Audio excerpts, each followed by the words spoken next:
नमस्कार मित्रांनो, युवा कवी शांताराम वाघ ह्या यूट्यूब चॅनलवर आपले सहर्ष स्वागत. मित्रांनो, आज मी आपल्यासमोर घेऊन आलो आहे एक अतिशय प्रेमळ अशी हृदयाला स्पर्श करून जाणारी ही कविता, ज्या कवितेचं शीर्षक आहे आठवणीत राहण्यासाठी. आयुष्याच्या वाटेवर चालताना कधीकधी नजरेला भिडते नजर आणि अबोल शब्दांची, मनात भरते शाळा. मनाचे भाव कळतात मनाला आणि हृदयाची भाषा कळते हृदयाला. जुळतात विचार आणि तेथे विरघळतात प्रेमाचे काही शब्द हृदयाच्या तळाशी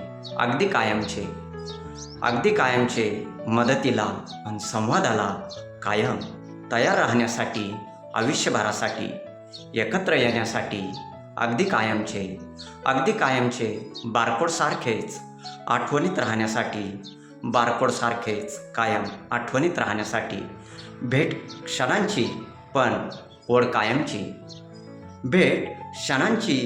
ओढ कायमची प्रेमात आठवणीत राहण्यासाठी. तर मित्रांनो, आपल्याला ही कविता आवडल्यास कवितेला लाईक करा, शेअर करा. अशाच रोज नवनवीन कविता बघण्यासाठी आपण माझ्या चॅनलवर नवीन असाल तर चॅनलला सबस्क्राईब करा. पुन्हा भेटू आपण नवीन कवितेत, नवीन विषयासह याच आपल्या युवा कवी शांताराम वाघ या यूट्यूब चॅनलवर. तोपर्यंत आनंदात राहा, मजेत राहा. प्रत्येक दिवसाचा अगदी भरभरून मनमुराद आनंद घेत राहा. प्रेम घेत राहा. धन्यवाद.